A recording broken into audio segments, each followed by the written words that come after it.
Buradan talep ettiğimiz 3. köprü gerçekten İstanbul'da düşündüğünüz 3. köprü gibi değil. Bu 300 metrelik bir köprüdür.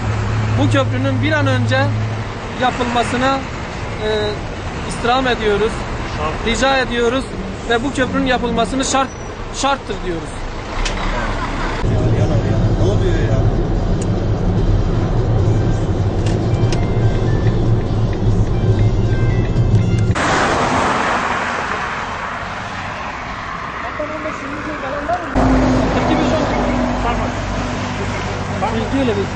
Tamam.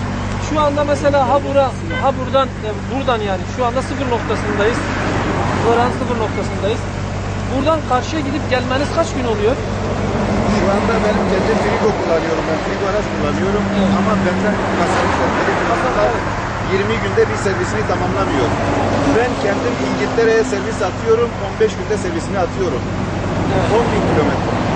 Burada ise 60 kilometreyi 20 günde bitiremiyor. Gidiş dönüş.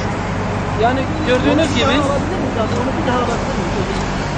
İngiltere servisimi ben 15 günde atıyorum. Oysa burada 60 kilometrelik yolu 20 günde bitiremiyorum ben. Gidiş dönüşümü. Evet. Şimdi bu sorunu hepimiz beraber tekrar gördük yani. Bu sorunun bir an önce çözülmesi gerekiyor. Burada şoförlerimiz mağdur oluyor. Türkiye mağdur oluyor. Burada yapılacak tek şey tekrardan gördüğümüz gibi 3. köprünün yapılmasıdır. Sokak mı yoksa karşı taraf mı? Sokak bomboştu. Bırakmıyorlar. Niye bırakmıyorlar? Bırakmıyorlar. Bunlara sorsa daha iyi biliyorlar. Peki burada siz sırada ihtiyaçlarınız olan nasıl karşılıyorsunuz? Yani böyle arkadaşlar geliyorlar. Yol getiriyorlar. Mesela meyve getiriyorlar. Domates, kurban seçim efendim. Onlardan alıyoruz. Başka zararımız yok. Peki yani yeme içmeye Türk ihtiyaçta nasıl oluyor? Ha gördüğün gibi ne su var, ne ban var. İhtiyacımızı da tarlada görüyoruz. Başka bir şey yok. Yani perişan hal. Siz şimdi kuyruğun en sonlarındasınız. Evet. Kaç gündür buradasınız? Herhalde arka tarafı da var herhalde. Kuyruk bir Bu 3 kilometre 4 gündür ben buradayım. 4 gündür. Evet. En sondaki 4 günse önündeki Allah Yok, bilir. en sondaki bugün gelmiş. He, bugün. Evet. Siz de Mesela ne kadar ileri gitse onlar daha çok almışlar. Evet. Ondan. Kavga da oldu. Onu boşa. şoförler arasında. Evet. Biz o 3 tane hayatı kaybettik yani. Boşu boşuna. Yani solama yapsa gitse en az 500-600 milyon ceza kesiyor. Evet. Zaten o kadar para da kalmıyor.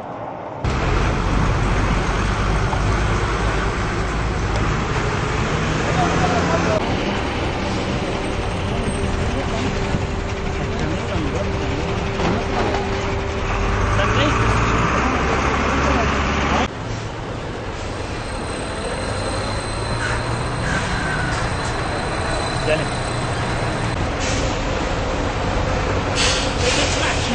Devam ediyor. Bunun sıkıntısı ne olabilir? Bu bir haftalık bir kuyruk değil. Bu aslında son 5 senelik bir kuyruktur. Sürekli yıl sonunda yoğunlaşmanın oluşturduğu noktada bir kuyruk oluşuyor. Bu kuyruk son 20 gündür oluşmuş durumda. Şu anda biraz iyileşmeye doğru gidiyor ancak gerisinden araçların geldiğini görmekteyiz. Buradaki kuyruk hakikaten bir Türkiye meselesidir, Türkiye sorunudur. Buradan öncelikle hükümete buradaki sorunla bizzat ilgilenmelerini istiyoruz. Bu sorun hakikaten bölgemizde çok büyük zarar vermekte. Sorunun en büyük noktasında şu anda Habur'da 2 tane köprünün olmasıdır. Yani bu 2 tane köprünün bir tanesinde araçlar gidiyor, bir tanesinde de geliyor. Ancak 3. köprü merkezi hükümetle bir türlü anlaşılmadığı için 3. köprü bir türlü kurulmuyor. Buradan Sayın Dışişleri Bakanımız Ahmet Davutoğlu'na sesleniyorum. Kendileri şu anda Bağdat'ta merkezi hükümetle şu anda görüşmekte. Biz Habur İş Adamları Derneği olarak ve buradaki mağdur şoförler olarak biz buradan sesleniyoruz.